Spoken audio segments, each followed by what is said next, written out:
आज हम व्याकरण में अविकारी शब्द पढ़ेंगे। अविकारी शब्द इस क्लास में आपको इसके बारे में।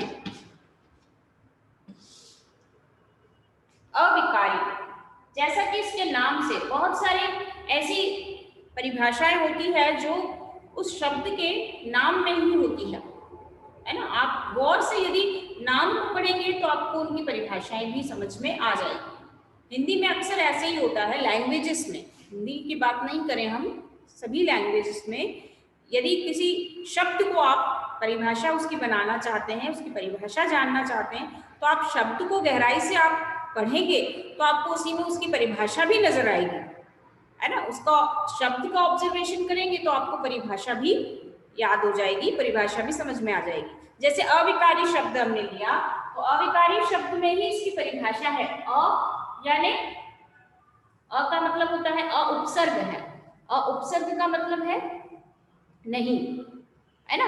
तो यहाँ पर विकार, विकार यानी परिवर्तन, परिवर्तन नहीं, अविकारी यानी जिनमें परिवर्तन नहीं, इतना हुआ। अविकारी का मतलब उपसर्ग है, उपसर्ग किसके आगे लगा है, विकारी के आगे लगा है। विकारी शब्द विकार से बना है, विकार यानी परिवर्तन, है ना। तो यहाँ अविकारी का मतलब हुआ परिवर्तन नहीं, ठीक है। अविकारी शब्द यानी परिवर्तित नहीं होते हैं जो शब्द। अब कौन सी दृष्टि से परिवर्तित नहीं होते ये हमें याद रखना है कि कुछ ऐसे हिंदी में शब्द होते हैं जो लिंग वचन कारक काल, है ना, लिंग वचन और काल की दृष्टि से परिवर्तित नहीं होते हैं।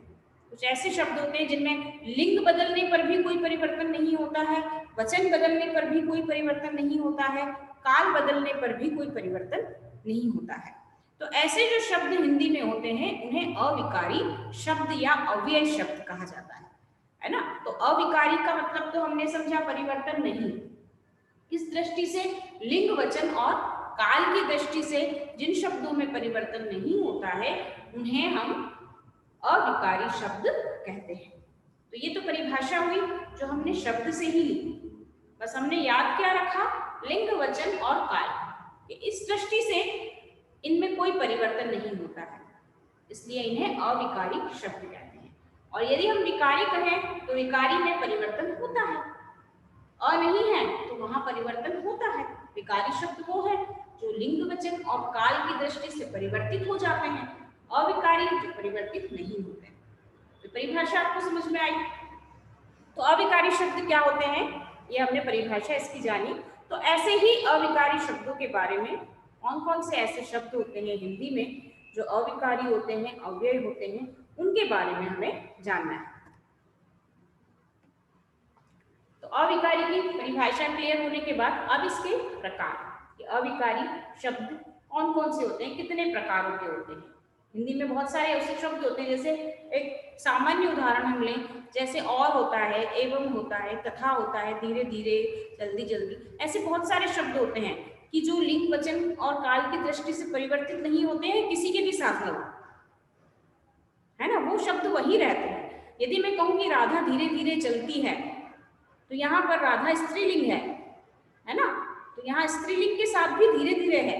मैं कहूँ कि मोहन धीरे धीरे चलता है तो यहाँ पर मोहन पुल्लिंग है, लेकिन शब्द क्या है, स्त्री शब्द वही है, धीरे धीरे।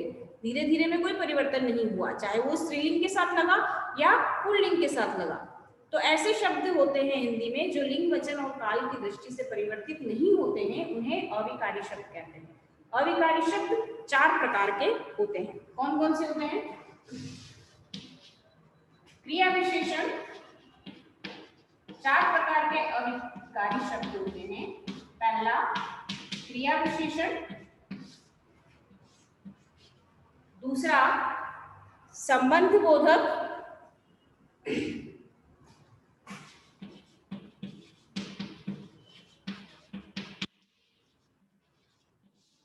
और तीसरा समुच्चय बोधक,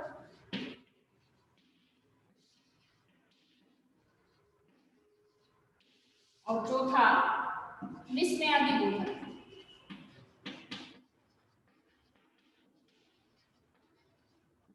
ये 4 प्रकार के अविकारी शब्द होते हैं। क्रिया विशेषण, संबंध बोधक, समुच्चय बोधक, विस्मयादि बोधक। ठीक है, अविकारी की परिभाषा और इसके प्रकार यहाँ तक समझ में आया। अब एक एक प्रकार को हम देखेंगे। क्रिया विशेषण अविकारी शब्द कौन कौन से होते हैं। ठीक है, तो सबसे पहले हम क्रिया विशेषण लेंगे।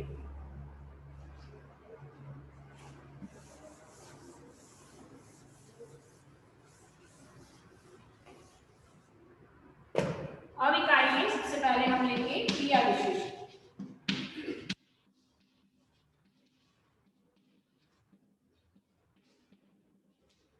क्रिया विशेषण में जैसा कि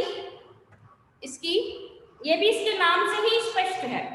मैं इसलिए बार बार आपको कह रही हूँ कि आप किसी भी परिभाषा को याद करने के लिए उसके नाम को ध्यान से देखेंगे, नाम में ही परिभाषा है ना। ध्यान से हम देखेंगे, समझेंगे तो नाम में ही परिभाषा होती है, उसमें कंफ्यूजन की कोई बात ही नहीं है।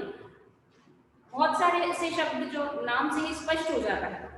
क्रिया विशेषण, क्रिया हम जानते हैं, क्रिया यानी किसी कार्य का करना या होना पाया जाना। विशेषण यानी किसी संज्ञा सर्वनाम शब्दों की विशेषता बताने वाले शब्द विशेषण होते हैं।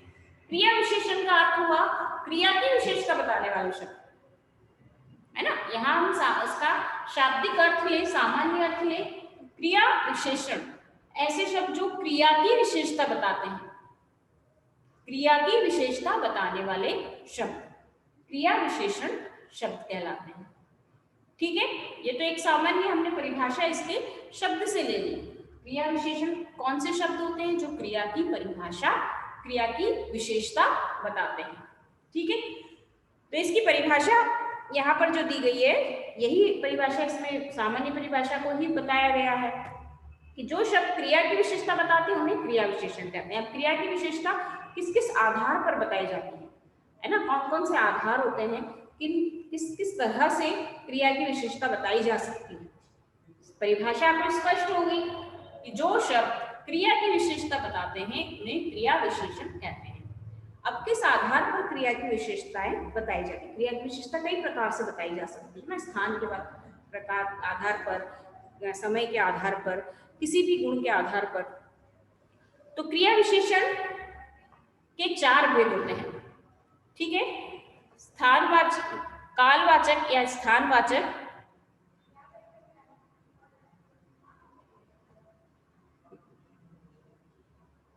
कालवाचक, स्थानवाचक, एक मिनट, कालवाचक, स्थानवाचक, रीतिवाचक और परिमाणवाचक। ये 4 प्रकार के क्रिया विशेषण होते हैं। पहला कालवाचक, दादा की है दादा नहीं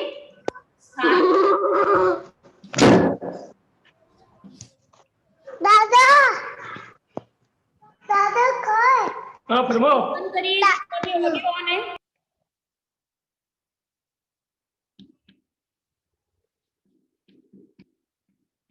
रीतिवाचक, चौथा परिमाणवाचक।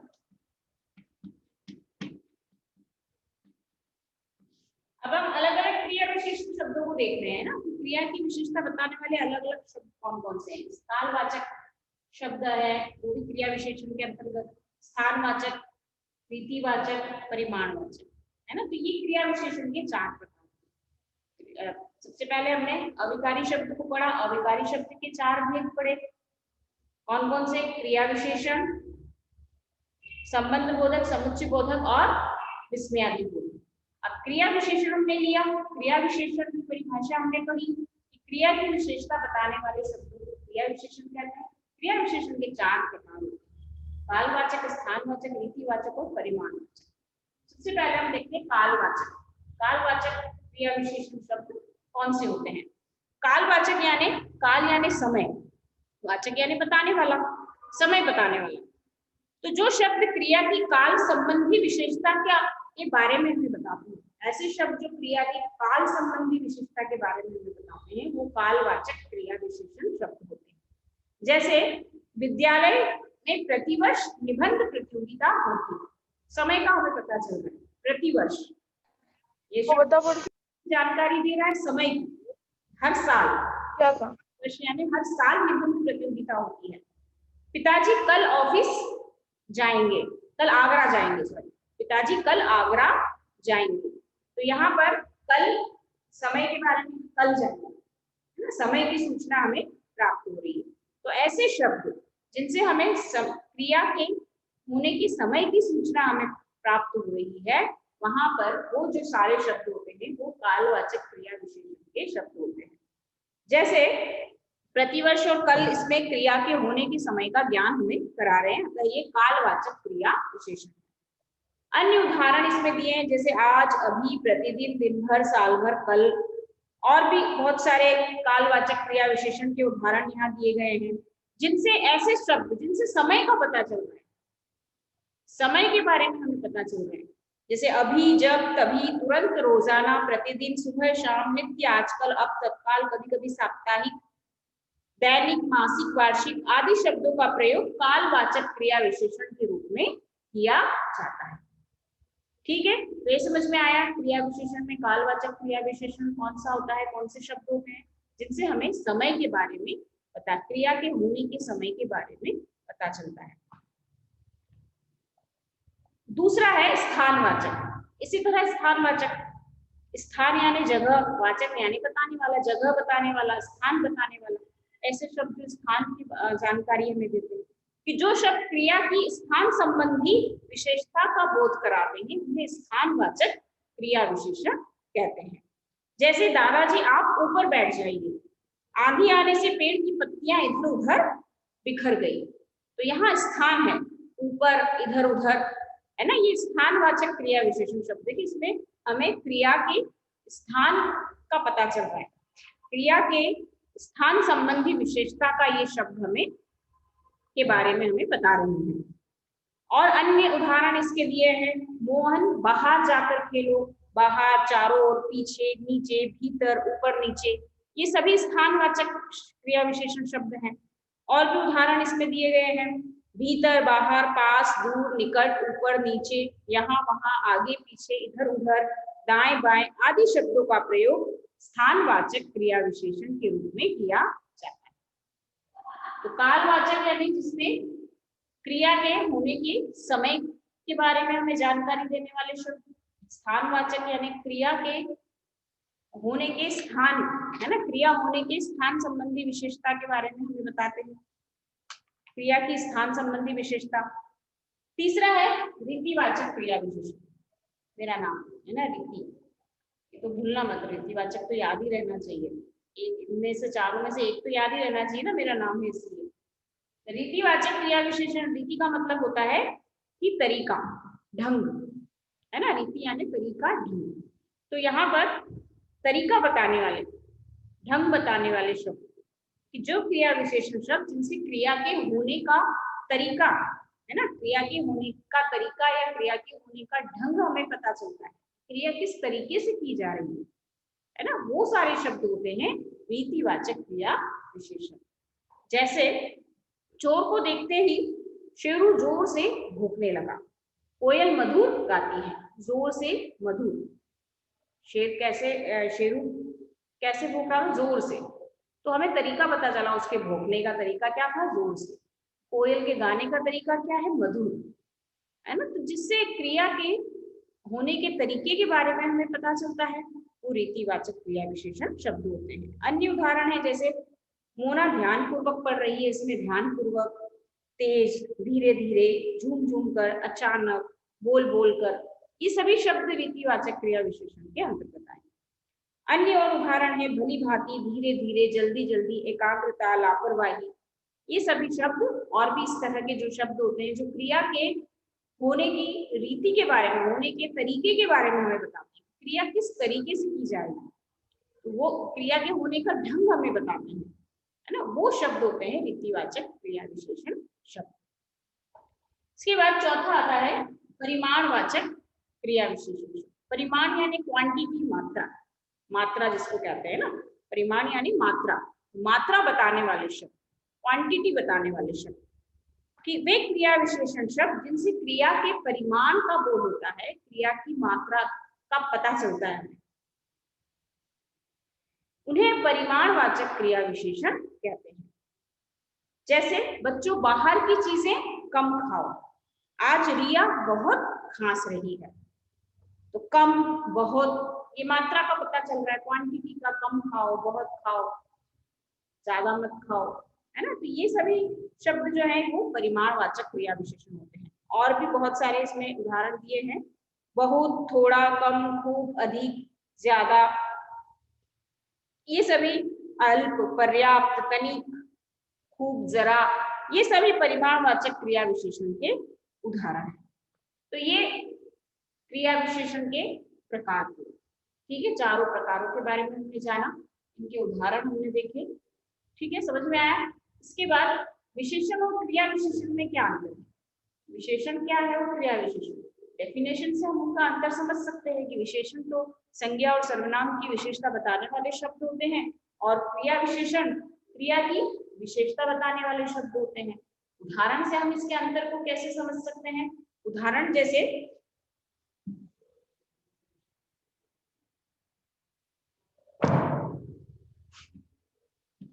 विशेषण और क्रिया विशेषण, इन दोनों में अंतर हमें समझना है। विशेषण क्या है और क्रिया विशेषण क्या है। उदाहरण दिया है, जैसे राघव अच्छा लिखता है,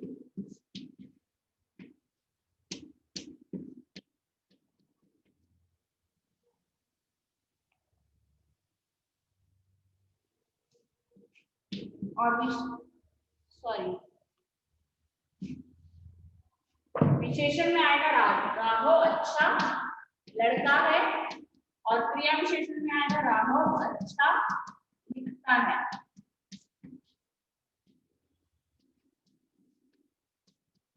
अब यहाँ जो अच्छा शब्द है वो विशेषण है, क्योंकि वो संज्ञा और सर्वनाम लड़का की विशेषता बता रहा है ना। यहाँ जो अच्छा शब्द है वो विशेषण है।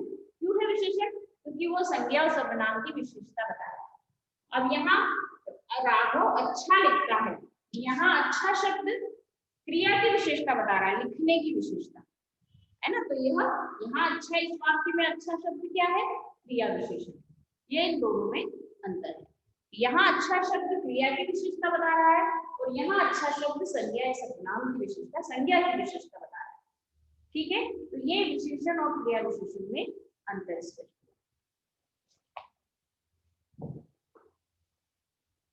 अब इसी के बाद परिमाणवाचक विशेषण और परिमाणवाचक क्रिया विशेषण में अंतर भी इसमें दिया गया है। परिमाणवाचक शब्द थोड़ा, खूब, कम आदि जब संज्ञा या सर्वनाम से पहले आते हैं तो वे परिमाणवाचक विशेषण होते हैं, और जब क्रिया से पहले आते हैं तो वे परिमाणवाचक क्रिया विशेषण होते हैं। जैसे मोहिनी ज्यादा खाना खाती है, ये विशेषण है। मोहिनी ज्यादा खाती है, ये क्रिया विशेषण। ठीक है, तो ये इनमें अंतर, परिमाणवाचक क्रिया विशेषण, ये इसमें अंतर है। तो ये क्रिया विशेषण कंप्लीट हुआ। इसमें कोई डाउट हो तो पूछ लीजिए।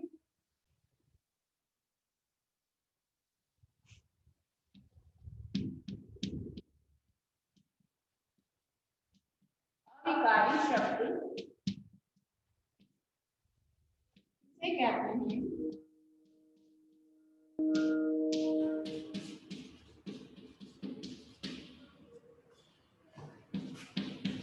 दूसरा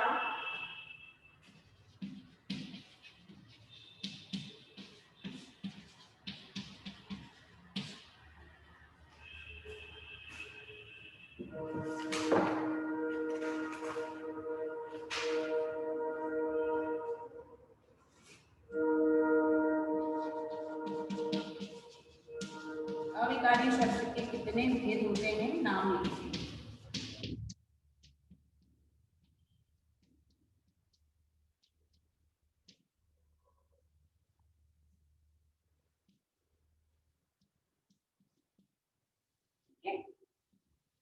तीसरा है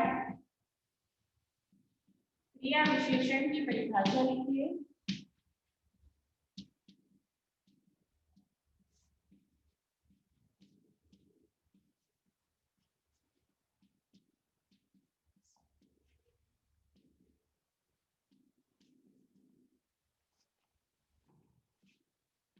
था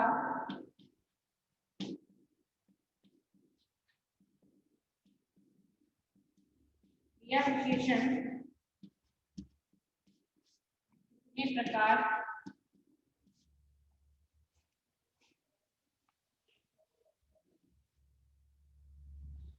या क्रिया विशेषण के कितने भेद होते हैं,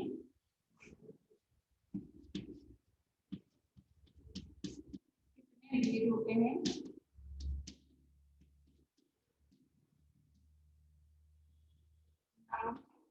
एवं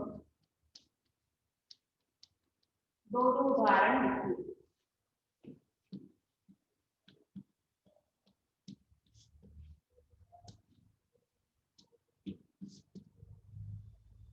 ठीक है, इसके बाद नेक्स्ट है क्रिया विशेषण और विशेषण में अंतर स्पष्ट कीजिए उदाहरण के द्वारा। विशेषण में उदाहरण के द्वारा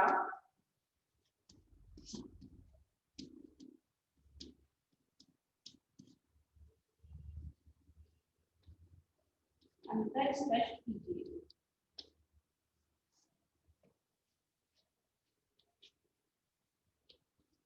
आज इतना ही करते हैं हम क्रिया विशेषण तक ही। कल संबंध बोधक, समुच्चय बोधक और विस्मयादि बोधक हो जाएगा। ठीक है, ये 5 प्रश्न है, ये साथ में लिखते जाइए ताकि पूरे अविकारी के बहुत सारे प्रश्न हो जाएंगे, फिर आपको लिखने में दिक्कत आएगी। इतना लिखिए, इतने आंसर्स लिखिए। अविकारी शब्द किसे कहते हैं, अविकारी शब्द के कितने भेद होते हैं नाम लिखिए। क्रिया विशेषण की परिभाषा लिखिए। क्रिया विशेषण के कितने भेद होते हैं नाम एवं दो उदाहरण लिखिए। क्रिया विशेषण और विशेषण में उदाहरण के द्वारा अंतर स्पष्ट कीजिए। क्रिया विशेषण और विशेषण, ठीक है, इतना ही करिए। बाकी एक्सरसाइज जो इसकी बुक में दी गई है वो बुक में ही करनी है। एक्सरसाइज सारी क्वेश्चन आंसर कॉपी में लिखना है। एक्सरसाइज आप स्वयं करेंगे, नहीं आती है तो मुझसे पूछ लेना, एक्सरसाइज जरूर करना। और कॉपीज कंप्लीट रखना अपनी, कभी भी कॉपी मंगाई जा सकती है स्कूल में। कॉपी कंप्लीट होगी, उस जितना आपने लिखा है उसके अकॉर्डिंग आपको नंबर भी दिए जाएंगे इंटरनल असेसमेंट में। आपका कॉपी का वर्क ही देखा जाएगा, इसलिए कॉपी अपनी कंप्लीट ही रखिए आप। ठीक है।